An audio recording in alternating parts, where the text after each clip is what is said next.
هل سنن المطر، ما هي سنن المطر؟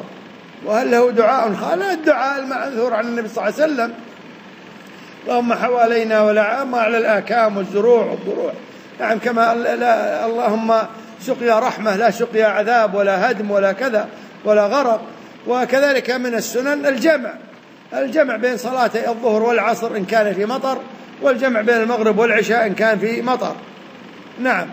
وما معنى صيبا نافعا؟ نعم، الصيب النافع يعني الذي لا يضر ويكون نافعا ينتفع به، لأن المطر قد يكون يعني نعمة من الله وقد يكون نقمة من الله جل وعلا.